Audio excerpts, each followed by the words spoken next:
Anytime you visit the emergency department, you are guaranteed to get an IV.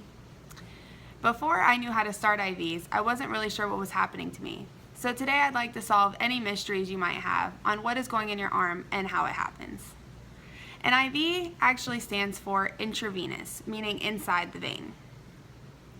A catheter, a plastic catheter over the needle, is what goes inside your vein. There are different sizes. There's 18, 20, 22, 24, just a whole bunch of different sizes. The size depends on the size of the hole in the catheter. The needle does not stay in your arm. The plastic catheter does. In a little bit I'll show you how that works. Okay, now we'll go ahead and show you the IV start kit. This is the IV start kit.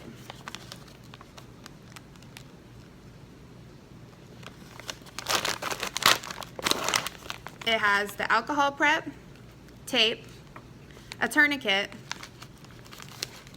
and a Tegaderm, also known as a sticker. Also a 2x2.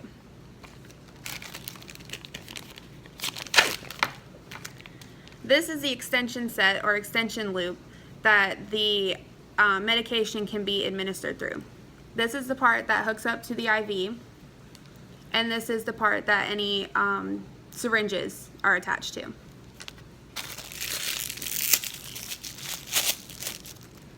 This is the saline flush. I have a 5 milliliter flush. We'll get that ready to go. We'll prime this with the saline. And then I have my 20 gauge needle.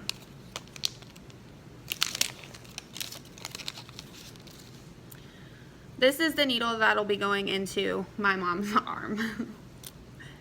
As you can see, the catheter is this plastic piece on the end. The needle goes through the catheter and into the arm. Alrighty. Now I'm going to go ahead and get my mom's arm set up to start the IV.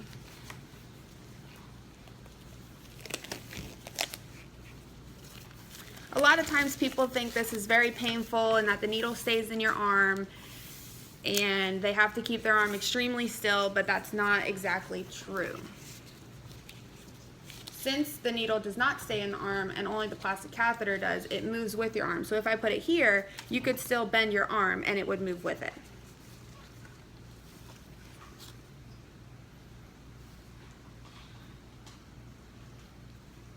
What you want to do whenever you do start to find a good vein, you're going to put the tourniquet on pretty tight. Then you're going to kind of feel around and see which vein is the largest vein to start an IV. A lot of times, depending on what test you need, you may need a vein that's higher up, or if there's not really any test, you could use a vein that's lower down. And then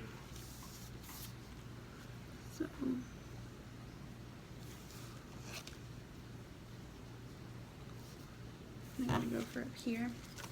So then you get your test or your alcohol prep ready, and you cleanse the area.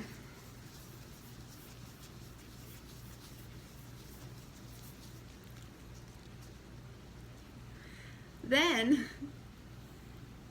make sure the vein's nice and good and get your needle ready. When inserting the needle, you want to make sure that the bevel side is facing up. So you'll pull the skin tight, making sure you know where the vein is, and insert the the needle kind of down into the skin. Then you will get a flash here. The chamber will fill up with blood. That is when you insert the catheter into the vein, and you'll occlude the vein by pressing down and remove the needle.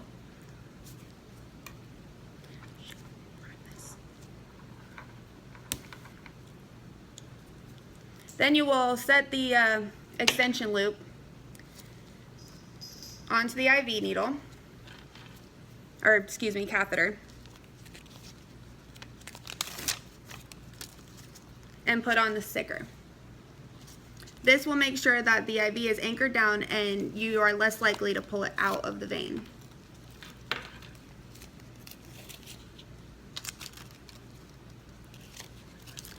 And because I did not prime the line, I'm going to go ahead and loosen the tip so that the line fills up with blood, so that there's no air in the line.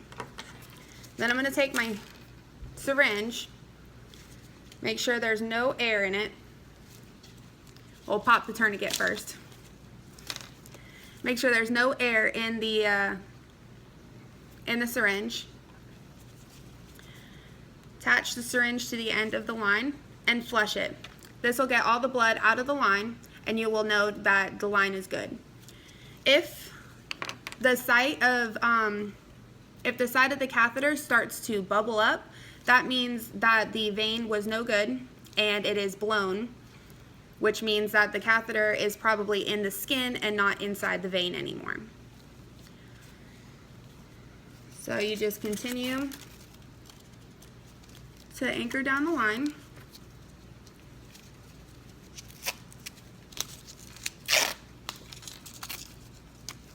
And then it's ready to go. As you can see, she can still bend her arm without pain. And that's how you start an IV. Thank you.